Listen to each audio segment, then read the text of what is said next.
Ah, yes, it was all good just 1 year ago. Well, maybe not good, but it was at least sort of better than it is now. Nancy Pelosi and Donald Trump do not exactly have a normal president-speaker relationship. Well, they're being very nice to her because they really, she's a mess. Look, let's face it. And now this time, another temper tantrum. This time last year, Pelosi had just officially regained hold of the speaker's gavel, but she was already tussling every day with Republican President Donald Trump.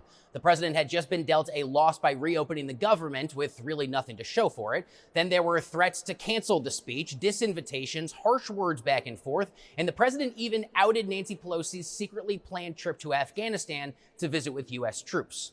Things were bad even back then, but believe it or not, it wasn't always like that. In 2018, Donald Trump said he and Nancy Pelosi had a, quote, great relationship. The morning after the 2018 midterm elections, Donald Trump, at least at first, struck a pretty friendly tone.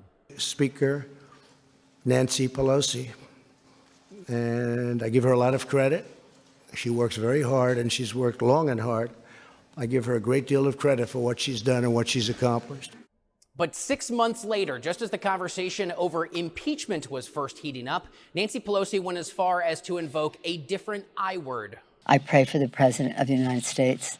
I wish that his family or his administration or his staff would have an intervention for the good of the country. President Trump was quick to this totally normal response. Crazy Nancy. I tell you what, I've been watching her, and I have been watching her for a long period of time. She's not the same person. She's lost it.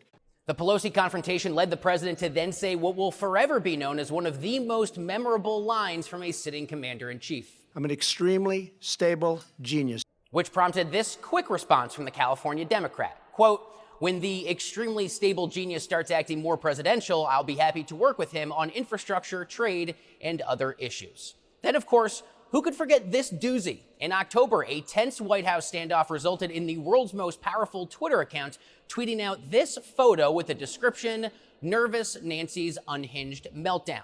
Not to be outdone, Madam Speaker within minutes proudly made that very photo the banner of her own Twitter page.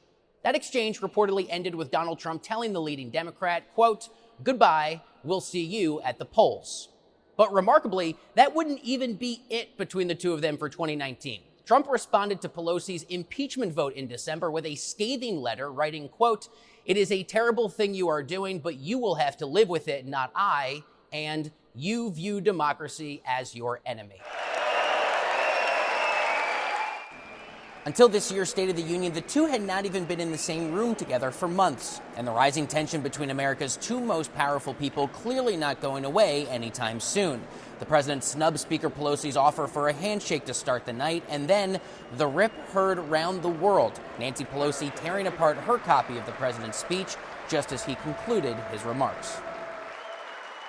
Look, it's not like presidents and speakers always get along. Bill Clinton and Newt Gingrich were famously at one another's throats for many years, including through impeachment. And while historians like to casually say that Ronald Reagan and Tip O'Neill knew when to put politics aside and have an after-work drink, bitter inter-party tensions still define much of their own conflicting policies. But crazy, unhinged intervention?